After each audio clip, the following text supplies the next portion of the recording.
Ignition sequence starts. 6, 5, 4, 3, 2, 1, 0. All engine running. Liftoff. Liftoff.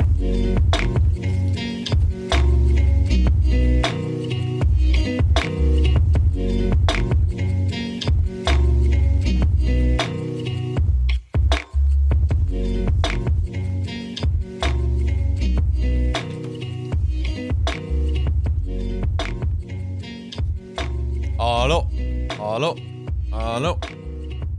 What is up, family? You know what it is. This is Hunter Klein bringing you this week's episode of Interplanetary Monkeys, episode number 46, guys. 46 straight weeks, 46 straight Mondays of content. Episodes are getting longer. We're able to articulate not only words, but stories better. Our storytelling is improving. Our comfort in this zone, if you will, is improving. Guys, I'm very excited. I'm having more fun than ever. And yeah, we're just riding the wave. And we're going to keep going. Okay, 46 straight weeks. And that means in 6 weeks, we will be at the 52-week mark, or the 1-year anniversary of Interplanetary Monkeys. Now, I said this last week, and I can't keep saying this for the next 6 weeks because that's really going to draw down the excitement. But yeah, guys, progress. We're building a community. Things are going awesome. I'm getting way too ahead of myself here, but I just can't hold back the excitement. Some landmarks, some achievements for 2020. We had our first caller, right? We had multiple of our first callers. We're starting to get viewership involvement. We've damn near hit every single achievement or marker that our podcast producer or our podcast distributor offers us. All right, Buzzsprout is the website we use for our podcast distribution. And we've almost checked every single box as far as achievements a podcast can reach. So we're going to have to set our own achievements as far as downloads per week, amount of viewers, and so on. But no one gives a shit about the numbers, guys. Let's just keep going, and let's get into this week's episode. Okay, so for the last 2 years or so, I've been on the ever so popular ketogenic diet. Yes. I was what all the hipsters are calling a keto kid. And it really hurts that I just said that, but I guess that's what they're calling it. And it was an amazing experience because of a couple core results or experiences I gained from it, I guess you could say. And I want to go over these with you guys because there's a lot of misconceptions. There's a lot of nebulous, cloudy opinions about keto. And we're about health here. I am obsessed with health. I'm obsessed with exercise and nutrition, and I'm studying it. And I plan to be a sports nutritionist of some sort post-education. But here are some of the core things that I gained from the keto diet. Just baseline. Number one, it taught me how to be disciplined when it comes to what I eat, how I eat, when I eat, and so on. Okay, it required me to cook every meal for myself, measure everything I put into my body, and understand what certain foods were doing for me and my body itself. Okay, this discipline and structure when it comes to food will now never leave my life. All right, it's given me a skill set that I will use with nutrition or what I put into my body for the rest of my life. And there's no way I can look back. Guys, what it does for me physically, it ultimately got me into modeling. What it does for me mentally, it gives me confidence, and the discipline it requires gives me self-satisfaction. Okay, this is number one. I think this is one of the most, if not the most important thing that I gained from my 2 years on the ketogenic diet. And number two, it gave me firsthand personal experience of a very popular faddish diet in the world of nutrition. Right? I'm sure you guys are all at least somewhat familiar with the term keto and the diet of keto. And considering I'm studying exercise and nutrition, I feel like this is more valuable than I could even know. Actually experiencing this fad diet myself, personally. Every nutritionist and their mom has a hot take on keto, and I feel that a majority of them have hollow opinions, quite frankly, because they've never tried it for themselves, and a lot of their opinions, a lot of their takes are all regurgitated from online articles. Keep in mind that when you do a nutrition plan like keto, guys, it requires a lot of work, acquired knowledge, and personal research. Okay, it can be dangerous if not done right. Any of these, pretty extreme shifts in lifestyles away from your general American diet can be dangerous because if you're not getting specific nutrients, if you're missing out on, certain nutrient pools, you could really, really do some damage to your body. So it takes a lot of work to do these right, which I am almost certain I was doing right. Now, while on keto, not only did I learn oodles of information about the body using fat as energy, right? That's what keto is, using fat as a primary source of energy rather than carbs, but I just simply learned a lot about how the body uses and is affected by different food types. Okay, as a baseline. Overall, my keto experience gave me skills, discipline, and knowledge that I will 100% use for the majority of my life. But then comes switching off of keto, getting off of keto, right? Switching back to carbs. And this journey of switching started for me about 2 weeks ago, guys. I'm back on carbs now. I'm off keto. We hit the 2-year mark, and it is an interesting ride. Okay, first things first. I have experienced such an improvement in the gym that I might as well have started taking steroids. Okay, I feel like I am on a heavy cycle of Colombian D-ball, guys. My strength has improved immensely from the introduction of carbs. This is no surprise, right? Because that's what carbs are for. But the improvement is almost cartoonish, friends. My strength has skyrocketed. I've gained 10 pounds of evenly distributed weight, and things look good, right? I'm not losing, any definition or vascularity or it really doesn't look like anything's changed as far as body fat, but my size and strength have increased. So it's beautiful, right? But it's not all good. There is an issue. My face is freaking out. Okay. I have acne for the first time in years, and it's giving me the sophomore in high school pimple insecurity vibes, y'all. Okay. And we can all relate to this. And if you cannot relate to this feeling of insecurity in high school, where you just had a serious breakout and you see your crush in the hallway and you're fucking super, super nervous. If you can't relate to that, bless your soul, because you really dodged a bullet here. It's terrible. Okay. I can't get it out of my head. I feel like every guy that looks somewhat like an asshole is going to call me out for it as we pass in the staircase. I feel like everyone I'm talking to that isn't looking at my eyes is staring at my breakouts. I'm so deep in my head about it that I thought about switching my COVID mouth cover for a full-fledged Jason Friday the 13th mask, guys. It's fucking terrible. All right. So we had no choice but to call a dermatologist. I've never been to a dermatologist in my life. Okay. Now I thought this doctor would be my saving grace, the answer to my prayers. But turns out no one knows anything about acne, guys. Okay.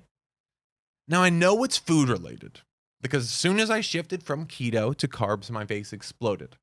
But my doctor says the research on acne triggered by food is almost non-existent. And I had trouble with this. I measure all my food. I have everything I've eaten logged and graph on an app on my phone. And I've been running a full-fledged acne and carbohydrate research experience on myself, right? That evidence is there. I've controlled so many factors. The only thing that switched in my life is the food I'm putting into my body. And along with that shift in food has come a shift in facial breakouts, right? So I'm trying to tell this guy, I know this is the cause. If I stop eating carbs right now, it'll all clear up. But he can't do anything. The research, him being a practitioner, a doctor, someone who is in charge of prescribing people and giving people answers, he can't really, from what I can tell, he can't prescribe something or he can't give information of something outside of the data, what the research says. Okay, so he says the research on acne influenced by food is poor. So bottom line is he had no solutions, guys. So I asked him, okay, what can we do? And he pretty much concludes that acne just happens. It's random and we don't understand it. And this was pretty frustrating, guys, to say the least. He then offers antibiotics, which tear through your gut and are probably terrible for you. A retinol cream for the face, which is fairly safe but pretty harsh. And straight up, a shot of steroids. Okay, a shot of steroids for acne treatment. Now, what human on this earth uses injections to treat facial blemishes? This is a little extreme for me, guys. If you are using steroid injections to get rid of your acne, I have such an insane amount of sympathy for you, and I'm not indirectly being an asshole here.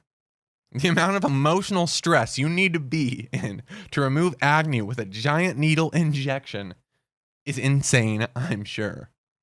So shine on, my pizza face friends, and good luck out there. If you need the injection, get it. But what did we decide on, guys?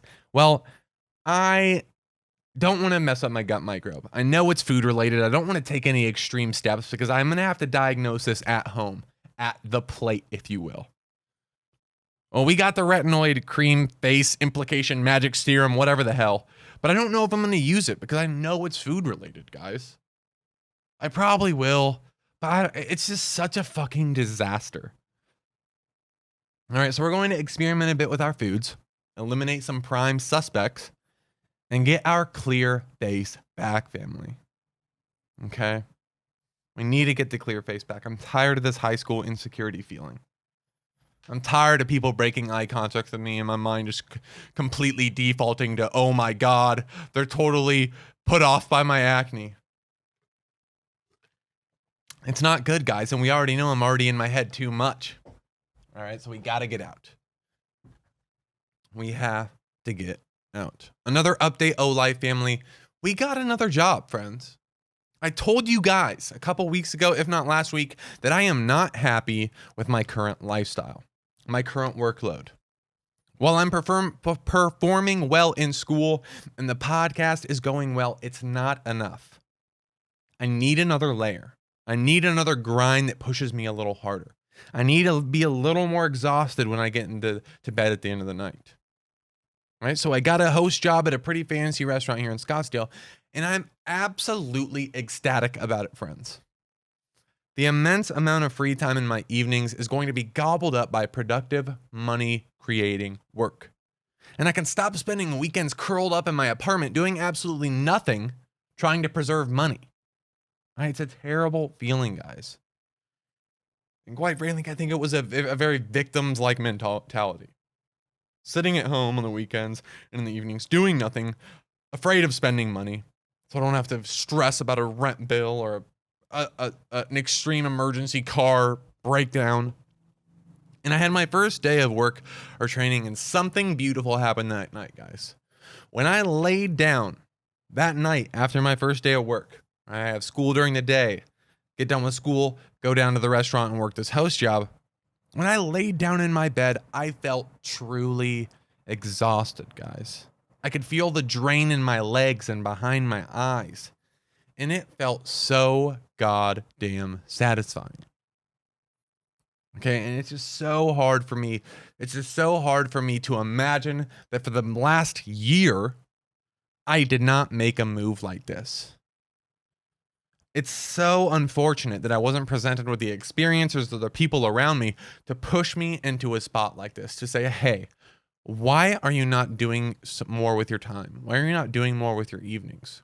Now, luckily, I've been surrounded by hardworking people, right? People that do have extra jobs, that do have 2 jobs, that do grind evenings, that do grind weekends. And being around these people, quite frankly, made me feel like shit about how I was doing things. Right? Hitting a friend up to hang out and they say they're working this weekend. I'm working. How about you? And I'm like, well, I'm just wasting time at home. I am not being productive. I am not making money. I'm actually just curled up worried about money. So luckily I had the experiences that needed to show me, hey, it's time to get a job. It's time to add another layer. It's time to push the limits a little more. And guys, overall, this experience it's been more than just a job. It's been much more than just a host job on the weekends or in the evenings. And here is why. It's cascaded, okay? It's put a little extra anxiety, a little extra pressure on me to use my time more wisely, if that makes sense. While I have less time to write for the podcast or work on homework, the free time I have, the time I do have before work, is so much more focused now because there's no option. I don't have 8 hours to finish this assignment. I have 2. All right. Then I have to get to work. You know what I mean? So with this, the extra anxiety behind another job, with the removal of so much free time, my efficiency has gone up immensely. And I wanted to tell you guys this because a couple weeks ago, I talked about how I wasn't happy, about how I wasn't using my time effectively, how I was succeeding, but in a very, very poor and half-assed way. And we changed it, guys. And I'm very, very proud of that. And I'm really, really enjoying it. It was 100% the right move. We said what we were going to do, and we executed on it, La Familia. Okay? And what are we doing, guys? What are we doing if we don't talk about the election?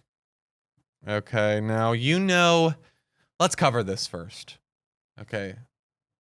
Why is it that politics, the idea of politics, is so repulsive? Why is it that every time I bring up politics on this podcast, I feel like I need to say, I don't like talking about politics? Why is it that I try to brush through political conversations or not really go too in depth? And I think the answer is obvious, guys. Politics are very polarizing today, but I want to get rid of it. I want to get rid of this guilt. I want to get rid of this bad rap behind politics, because as adults or even young adults, it is our duty to protect our rights, to contribute to the election of a president, to be involved in this, to be educated on this, guys. Because anybody that says that that's not for me or I don't give a shit, is just a pawn in the system, guys. That's how I'm starting to look at things. I think it's our duty, even as young adults, to get involved, to become educated, to at least have some sort of opinion. Right? No one wants to be the Kanye West of their friend group, the dude that has no fucking idea what's going on in politics, right? So I think we need to be educated, guys. So with that being said, the election. What a shit show. Okay, so I tuned in the first day for a very long time. It felt like I was watching the Super Bowl, right? I think this is the same across anybody, any household. It's a pretty exciting time, if you will, or a pretty high anxiety time if it's not exciting. Okay, and nothing really happened, right? Things kept flipping back and forth. So I tuned in the second day. Nothing was really happening. Things were flipping back and forth. No one has any idea what's going on. But finally, guys, it seems like we have come to a conclusion, or the election is becoming more obvious.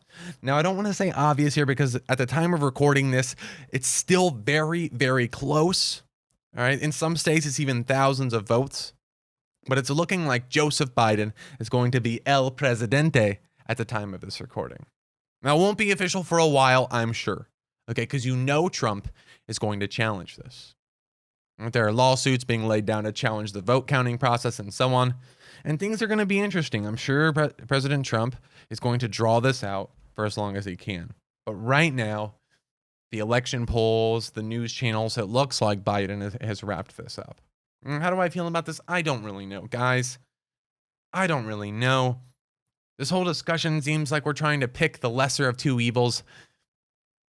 And it just is a shitty spot to be in, guys. So I'm not comfortable with either side. And I don't really want to talk about where I voted or where I stand. I'm quite frankly, I'm tired of talking about this. But I want to put the cap on the discussion here. All right? Because we have been politicizing the podcast a little bit leading up to this election. All right? And this bad name given to political discussions and combos, I want to get rid of it because I have enjoyed it.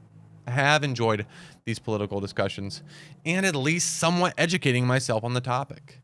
Now, speaking of the election, speaking of clips and the media and all this news that's coming out, did you all see the clip of a Pornhub ad popping up on one of the displays during the CNN election coverage? It was absolutely hilarious. Whose laptop are we using at the CNN headquarters, family? I cannot imagine. Before I go any farther, it turns out this clip was debunked and is confirmed as a fake clip. But whoever took the time to make that, bless your soul. That's the type of playful, lighthearted joke we need right now in the chaos of the 2020 election. Now, if you haven't seen, I'm sure you can look up CNN election Pornhub ad. But it's a clip of one of the guys in front of a large screen, one of their interactive screens, and a Pornhub ad slides down, and he looks and swipes it up and goes about it very awkwardly. No, that is 100% confirmed, debunked. It didn't actually happen. So don't let these deep fakes, these people on the internet fool you guys. Okay. What else is going on, family? Not much. But one thing I do want to say is that the viewership involvement, guys, the viewer involvement, the callers, guys, this is amazing. This is amazing. Now I'm having people after they call in say, I was a little nervous before I called in, but I'm really glad I did, and I'm glad I got to touch some people and affect some people. And I think this is the move, guys.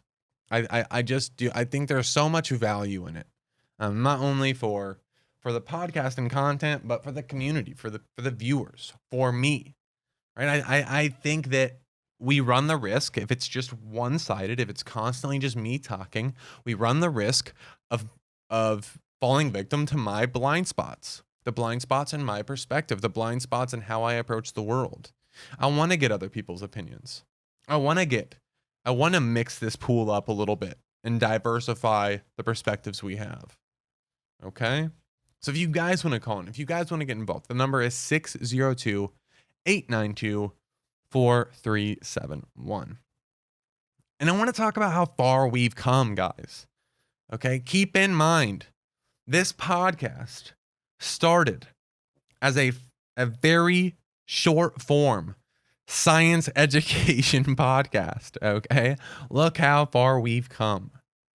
Okay? The first 19 episodes of Interplanetary Monkeys were a 5 to 10 minute episode a week about a hot science topic. All right, completely scripted. No talking, no opinions, all facts. Okay? And at the end of week 19, I had a viewer message me on Instagram and said, "Hey, this podcast is great right now. And if you enjoy this, if you're having fun with this, then keep going.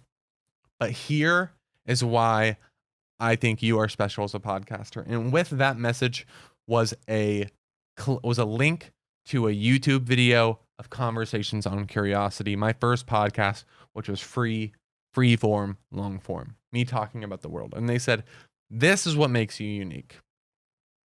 If you enjoy this science format, I'm kind of extending this, but their message was something like this: if you're enjoying this science format, keep going. But anybody can create this science format. Okay, anybody can create this science podcast. You can do something unique with this. This is why I started watching or stuck around. And after that message, episode 20 was when we had the community update, and when we switched our formatting to long form, playful stuff. And I was very, very scared, guys. I was scared to jump into this. Well, if I remove the script, I feel like I'm on an island. Right now, I'm just riffing, improving. And I was nervous as hell that first week, guys. But 26 weeks later, we are much more comfortable, and we're having so much fun. In hindsight, I'm so extremely thankful for that person that reached out that said that. Because who knows if this podcast would make it this far, or would have this much steam behind it, if I would have been going with this template sciencey style with no personality. Okay? So shout out to that person for taking their time to, steering me in a complete new direction that's taken this podcast to new heights. I truly, truly believe that, guys. Okay? So if you guys want to call in one more time, that's 602-892-4371. Stay safe out there. I don't know how wild it's going to get when this election concludes, but hopefully, guys, things start to calm down and our world can somewhat come back to normalcy. I don't know how this is going to go with COVID. People are saying, until now with COVID, I had a very optimistic outlook on things. Probably too overly optimistic. Saying things like, humans are the ultimate adaptation machines, and we'll come back and things will return to how they were. I don't think that my opinion stays the same now. I don't think that things will return to how they used to be. I don't think it's a negative thing. I don't really think this is too big of a deal either. Right? For example, what I mean here. I think we will always, going forward, see a lot of people wearing masks in airports. Okay? I think that that's going to be a norm in countries like Asia or countries in Asia, like China, Japan. They've been way ahead of the curve here anyway, right? We all thought it was weird, but when we'd go over there and fly, everyone's wearing masks, right? So they were ahead of the curve. I think we're going to follow suit here. And I think that's one of the examples of things that will change permanently from this. Okay, there are things that we're learning about investing more money into healthcare, being prepared for viruses like this. And I think it's necessary. Now, do I think that we're going to continually have to wear masks out when we go out to a restaurant or when we go to a bar? No. And of course there's bias there, because I hope not, guys. Trying to communicate with people with masks on is one of the most frustrating things on this earth, guys. Not only is the language muffled, not only do I have to repeat myself 95% of the time I'm saying a sentence to someone, but you miss out on such a large majority of the communication, right? These micro expressions, these little clues that you get from the way someone carries themselves or the way that they're smiling when they say a certain thing. It has been one of the most awkward experiences entering into a new job, meeting new people at a new job, making friends while I've never actually seen their mouth. I know that sounds strange, but I don't even know how a lot of these people talk. All I see is eyes. It's such a disconnect, guys. It's such a disconnect, and it's so weird.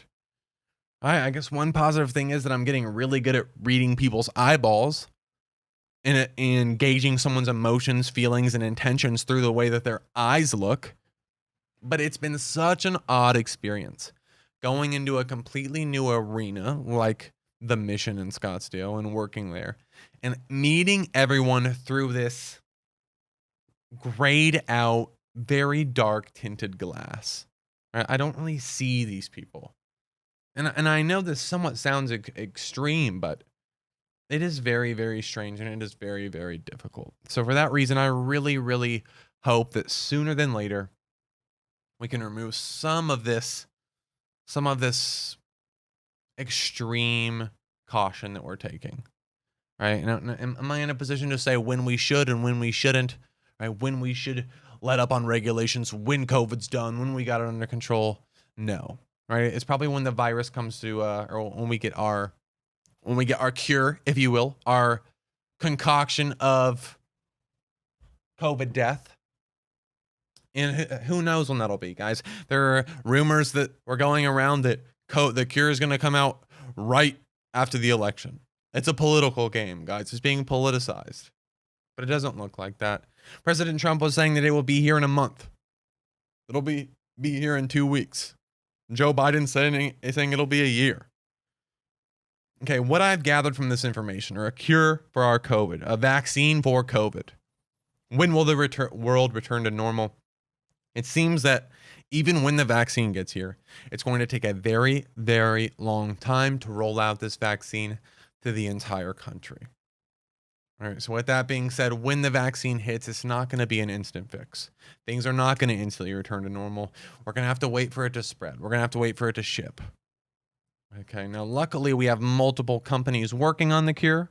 Right? I think we have 4 or 5 very high profile companies with a lot of funding that are working on this. So we're going to have multiple options. Right? There's a little competition going on in the medical industry, because keep in mind, whoever does find the vaccine is going to become extremely, extremely wealthy. Right? We still live in a capitalist society. So there is a lot of money behind it, and thankfully there is, because it gives these guys a little extra incentive to give us the vaccine that we need to get back to interacting with people and reading some facial expressions that we need. Okay? Okay, guys. I'm going to stop ranting there. Once again, guys, the phone number for Interplanetary Monkeys is 602-892-4371. Please call in. If you're on the fence, just call in. Right? If you've been thinking about it, but you're not sure if you want to, just call in. Okay? I'm not going to give you the spiel. I'm not going to give you the lovey-dovey shot. 602-892-4371. Get involved, guys. I hope everyone's doing well. I hope you are returning to somewhat of a normal world. You're getting your human interaction back. You're getting your health back up. Maybe your gym's open back up and you're getting your fitness back on. Number one, focus on your health. Try to get improvement in some way. Fitness, nutrition. This is a way that you can improve day to day. I don't like saying this because it's from every motivational book ever, but if you at least implement nutrition and fitness into your life, that is one avenue that you can improve day to day and look at yourself in the mirror at the end of the day and say, you know what? We got better today. All right. And other than that, guys, upgrade your brains, work on your brains. I'm going to head out now. I'm saying too much bullshit. This is Hunter Klein, and that's it for this week's episode of Interplanetary Monkeys. Y'all have a good week, and I'll see you next one Monday. Peace.